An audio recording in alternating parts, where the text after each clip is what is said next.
I've never seen anything like this. This is sensational stuff. Olha, boas malta, estamos aqui para mais um ponto break, desta vez para analisar os quartos de final de Monte Carlo. Vamos começar pelo rescaldo dos jogos. Tivemos um Zverev a um bom nível, que carimbou o passaporte então para os quartos de final do torneio monegasco, ao vencer Pablo Carreño Busta, número 19 do mundo, por 6-2 e 7-5, e agora vai jogar com o Jannik Sinner, que bateu o Andrei Rublev nos oitavos de final de Monte Carlo. Um Zverev que não foi um jogo muito consistente. O último set foi um bocadinho mais equilibrado, break contra break, mas a verdade é que o Zverev não deu qualquer hipótese ao jogador espanhol. Também tivemos aqui o Ubi, que é o Huberto Hurkacz, número 14 do mundo, venceu muito bem o Alberto Ramos Vinolas. Um primeiro set muito equilibrado, um 7-6 e depois um 6-2. O segundo set já com o Alberto Ramos Vinolas com mais debilidades físicas, que fez com que o Ubi conseguisse ganhar com relativa facilidade o segundo set, e agora vai defrontar, lá está, o Grigor Dimitrov na sexta-feira. Tivemos ainda também um Tsitsipas que não brilhou, foi para mim o pior jogo do Tsitsipas em Monte Carlo. No entanto, soube aproveitar e jogar principalmente os pontos mais importantes para derrotar o sérvio Djere, número 62 do mundo, por 7-5 e 7-6, ao cabo de quase 2 horas de jogo.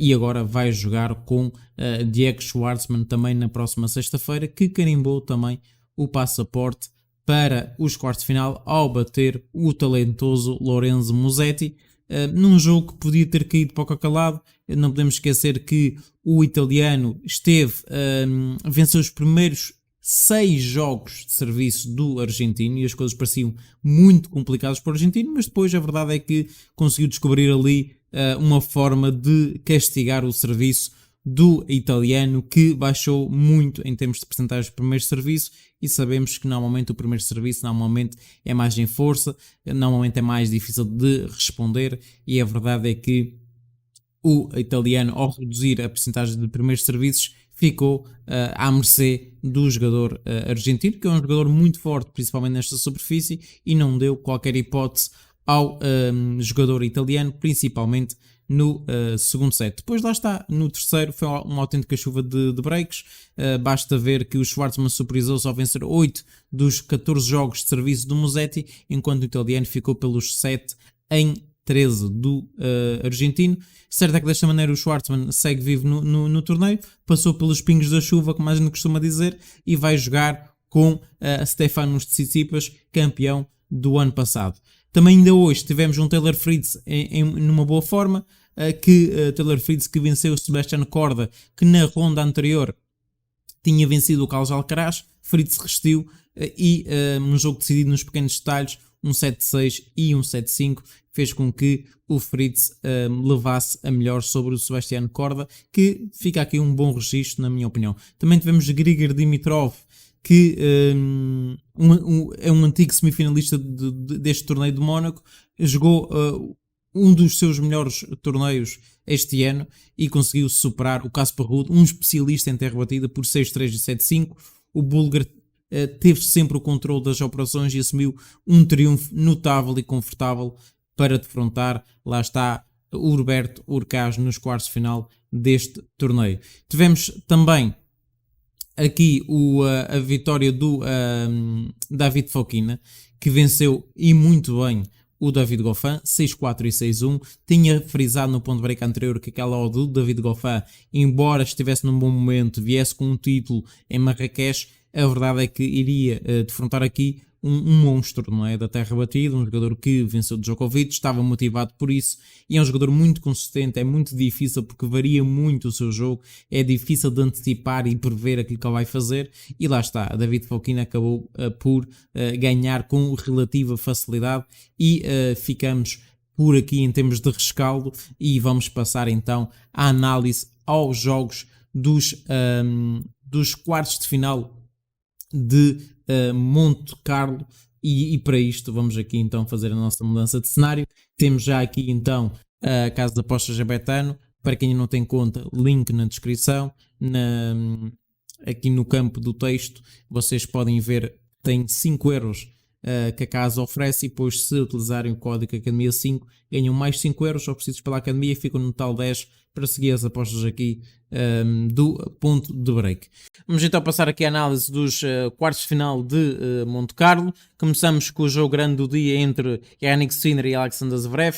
Tivemos aqui um Sinner que ultrapassou o Rublev e um Alexander Zverev que não teve dificuldades em ganhar ao Carreño Busta, embora o último set foi mais longo do que o primeiro, mas o alemão a convencer, na minha opinião, nesse jogo contra um jogador que é especialista em terra batida. Temos o Jannik Sinner, que, como podem ver, tem aqui um problema no dedo do pé, tem aqui uma bolha gigante, e se forem imagens captadas do jogo contra o Rublev, já tinha sido desenvolvido no jogo contra o Kyrgios lá em Miami, que fez com que ele desistisse contra o Francisco Cerundolo, e aqui parece-me que sim, o Alexander Zverev é favorito, mas será que o modo 1.44 compensa o risco de apostar a favor do Alexander Zverev, mesmo sabendo que o Jannik Sinner dificilmente vai desistir e vai dar tudo porque pode atingir umas meias finais do Masters 1000? Acho que não, sinceramente, dificilmente acho que esta odd tem valor. No entanto, com a saída de cena do Alcaraz, Djokovic, acredito sinceramente que o Zverev pode ser o vencedor desta edição de Monte Carlo. De frisar que quem vencer aqui vai defrontar o vencedor do Schwartzman contra o Stefano Tsitsipas. Por isso aqui o jogador que vencer aqui vai jogar com o campeão em título, e quem vencer desse jogo a partir de ter caminho aberto para conquistar o título, na minha opinião. Não vejo assim grandes adversários. Dimitrov, temos aqui o Dimitrov, o Urkaz, temos o David Fokina, o Taylor Fritz, mas acho que nenhum desses, tirando aqui talvez o David Fokina, que está num bom momento, poderia aqui fazer alguma comichão aqui a um desses 4 jogadores que vão se defrontar nas meias finais. Em termos de mercados para esse jogo, o 21,5 parece-me que vai ser um jogo interessante, longo, com 2 jogadores com capacidade de quebrar o serviço um do outro, que servem relativamente bem, com boas percentagens altas de primeiro serviço, e parece-me que vai ser um jogo mais comprido do que pode sugerir. Eu honestamente aqui o mais 3,5 do Jannik Sinner podia ser interessante, na perspectiva, lá está, temos um tie-break, temos um 7-5, um 6-4, 6-4, poderia ser interessante, embora 6-4, 6-4 não cobre, lá está, esta linha do mais 3,5. Atenção a isso. Precisamos, no mínimo, em 2 sets, precisamos de um 7-5 ou um tie-break. Principalmente um tie-break seria o ideal. E para vos dizer que nos últimos 2 jogos entre os 2 jogadores houve pelo menos um tie-break. No US Open, no encontro à melhor de 5 sets, houve um tie-break no último set, no terceiro. E em Colónia, onde o Zverev ganhou por 2-0, à melhor de 3, houve um tie-break no primeiro set. E isso aqui até foi uma meia final de Colónia. Em termos de apostas, ficamos por aqui. Eu sinceramente acho que vai ser um jogo para então o 21,5. Seria aqui a minha opção para esse jogo. Odds subi um bocadinho, acho que era o melhor, porque vejo esse 21,5 na casa de 1,80. 1,70, 1,80 seria o ideal. 1,60 não é algo que compensa honestamente. Outros mercados que podem ser interessantes. Este aqui, o Alexander Zverev ganhar o primeiro set e o jogo pode ser interessante, na minha opinião. Normalmente o Alexander Zverev entra mais confiante e demora menos tempo a aquecer do que o Sinner. O Sinner entra sempre ali a carburar, não é? Por isso parece-me que aqui aquele mercado e Alexander Zverev a ganhar o primeiro set e o jogo 1,70 pode ser interessante. Ficaria por aquela aposta, ou então aqui esperar que esta odd em live vai a mais perto de 1,70, 1,80, mas dificilmente vai, tendo em conta aquilo que é o padrão do mercado, que tem estado muito eficiente no ténis, principalmente do lado dos favoritos, aplicando sempre o Favorite Long Shot Bias. Se vocês não conhecerem este conceito, Favorite Long Shot Bias e o que é que ele consiste, podem deixar aí nos comentários que eu depois posso fazer um vídeo só a explicar e como é que nós podemos utilizar este modelo, esta tendência para nós, para benefício próprio. Depois tivemos aqui, então, vamos ter aqui o jogo do Diego Schwartzman contra o Stefan Tsitsipas. O do Tsitsipas ligeiramente desajustado, é campeão em título, tem a pressão de defender 1000 pontos.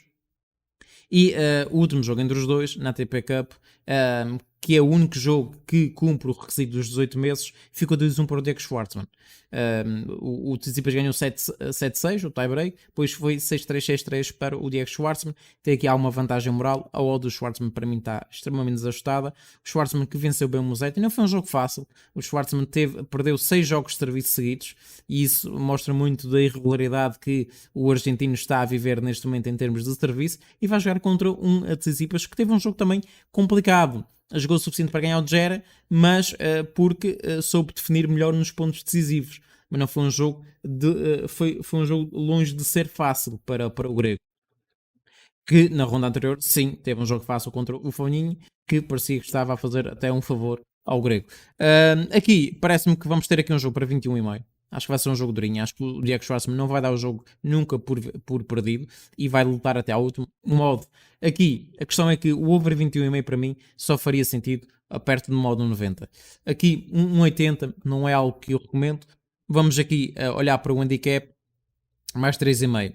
Poderia ser interessante, o mais 3,5, tendo em conta a pressão que o grego vai ter. E além disso, o grego vai querer fechar o jogo relativamente rápido, porque sabe que a seguir vai defrontar o Jannik Sinner ou o Alexander Zverev, que independentemente de quem for, vai ser um jogo muito, muito complicado para o grego. Por isso aqui até prevejo um jogo onde ela querer resolver rápido, mas o Diego Schwartzman, que é aquele jogo mais no fundo do corte, mais de contra-ataque, um jogador muito forte fisicamente e mentalmente, vai ser um jogo duro, um osso duro de roer. Aqui o mais 3,5, para quem tiver um modo 2 ou acima de 2, poderia ser interessante.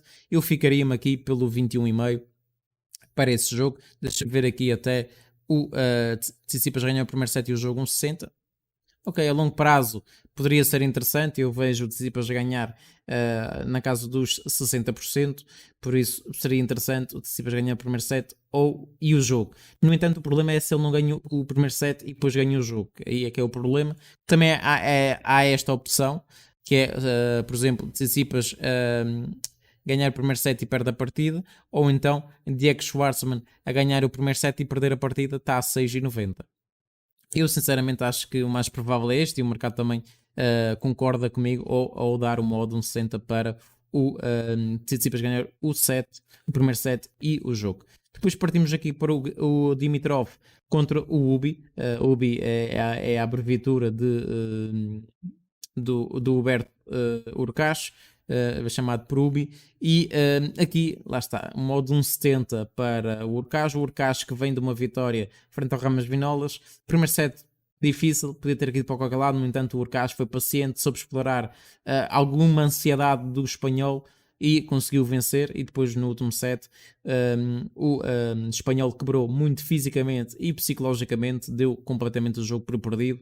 Notava-se que ele já não acreditava que podia vencer, limitações físicas e também psicológicas por aquilo que tem vivido nos últimos tempos, e basta ver que os resultados dele não são muito bons esta temporada. Um jogador muito irregular e naquela que seria a sua melhor superfície não está a conseguir ter os resultados desejados. Depois temos aqui um Dimitrov que surpreendeu o Casper Ruud. O Dimitrov fez um jogo a roçar a perfeição. Não acho de todo que foi culpa nem de mérito do Casper Ruud. O Casper Ruud fez o que pôde, mas apanhou um Dimitrov em gold mode e não deu qualquer hipótese. Serviu muito bem, definiu muito bem os pontos à rede, variou o jogo, confundiu o Casper Ruud, e acho que vai ser um jogo extremamente complicado aqui para o Hurkacz. Claro que o Hurkacz temos aqui em 3 jogos em Monte Carlo, venceu Dellin, o Martínez por 2-1 e mais recentemente o Ramos Vinolas. A questão aqui é que o Hurkacz está a ter, em termos de serviço, está muito, muito bem. A aces, por exemplo, contra o Alberto Ramos, fez 22,8% de aces no seu jogo de serviço, fez apenas 1,8% duplas faltas. Em termos de pontos ganhos do primeiro serviço, 81,1 pontos ganhos no primeiro e 80 no segundo. E lá está, só há aqui praticamente um jogo onde ele ultrapassou as 2 horas de jogo, que foi no jogo contra o Pedro Martínez. De resto, estamos a falar de 1 hora e meia de jogo, por isso aqui não haverá, digamos assim, cansaço que possa dificultar aqui a tarefa ao polaco. Já o Grigor Dimitrov tem aqui jogos relativamente rápidos, só tem um acima das 2 horas, que foi o jogo contra o Leovic, que ele venceu, perdeu o primeiro set e depois venceu 6-3 e 6-2 em 2 horas e 5 minutos. Teve um jogo rápido contra o Bazashvili que acabou por desistir em 48 minutos e mais recentemente 1 hora e 32 minutos frente ao Casper Ruud, por isso também aqui fisicamente não vai ter problemas. De salientar que o Dimitrov ganhou 93, 78.4 foi no jogo do Leovic. No jogo mais recente contra o Casper Ruud ganhou 93% dos pontos ganhos no primeiro serviço, colocou 60% dos primeiros serviços e desses 60% ganhou 93.1%. Claro que depois do segundo serviço é algo mais colocado, tem menos força, é mais em termos de colocação e venceu apenas 52.6% dos pontos no segundo serviço. Pode ser aqui uma arma que o Hubert Hurkacz pode explorar. Essas odds para mim não fazem sentido. Eu acho que a odd do Hurkacz devia estar acima de um 75, ou pelo menos um 75, um 80. O último jogo entre os dois foi em Dan Wells. O ano passado, onde o Dimitrov ganhou por 2-1. Há aqui, digamos, um sentimento de vingança por parte do polaco. No entanto, há aqui uma vantagem emocional e também estratégica por parte do Grigor Dimitrov, que poderá surpreender o Hubert Hurkacz. Eu aqui no mercado iria, e espero que vai ser um jogo relativamente longo. Temos aqui, por exemplo, o 22,5 na casa de 1,72. Posso dizer que normalmente em média esta odd anda na casa de 1,80. Não é um modo muito longe do modo 1,80, da odd que para mim tem valor. A odd média do mercado, mesmo internacional, deve andar em casa de 1,80, por isso não é mau, porque eu vejo o Grigor Dimitrov a fazer um jogo tão bom como fez com o Casper Ruud, um jogo que se calhar é tie-break, principalmente pela consistência do serviço dos dois jogadores, e por isso faz-me, lá está, acreditar num jogo longo, demorado. Depois, por último, para fechar aqui os quartos de final de Monte Carlo, temos o David Fokina contra o Taylor Fritz. David Fokina, que venceu o último jogo entre os dois, venceu em Estoril de 2019 e depois o Fritz venceu antes, em 2018, no Masters 1000 de Madrid por 2-1. Em casa do espanhol, sentiu a pressão e acabou por perder, mas foi decidido no último set.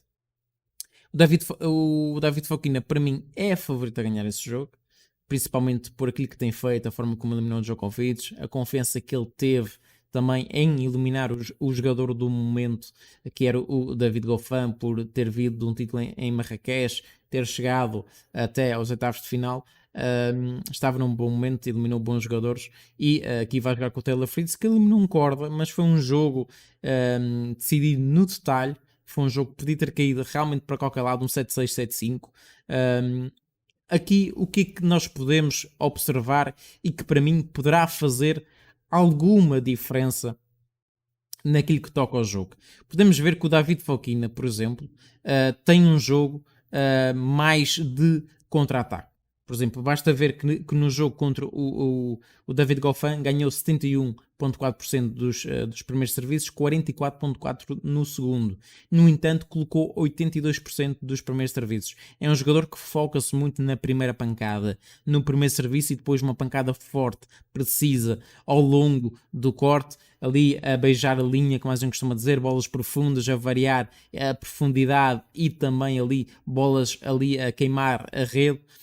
E vai ser difícil, na minha opinião, para o Taylor Fritz, que jogou muito bem, é verdade que jogou muito bem contra o Sebastian Korda.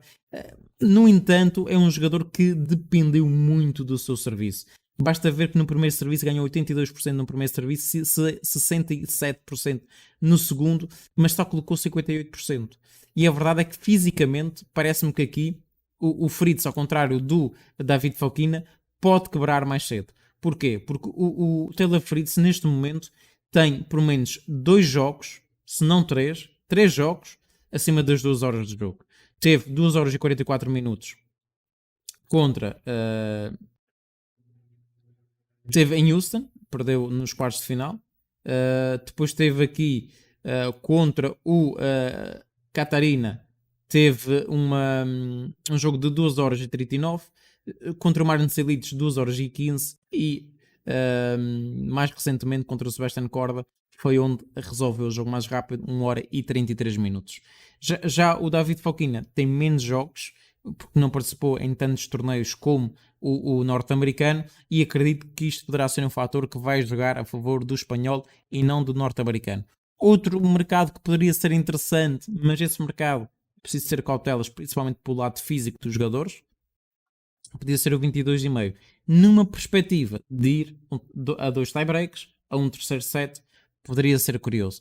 Eu aqui, a longo prazo, e olhando para aquilo que o mercado oferece, um modo de 2 para o David Fokina para mim seria o ideal. 1,93 está dentro da média, depende sempre daquilo que for a vossa abordagem para o jogo. Eu, para mim, confio mais no estilo de jogo do David Fokina, que está a jogar no seu habitat natural. O Fritz está fora do seu habitat, está fora da sua zona de conforto.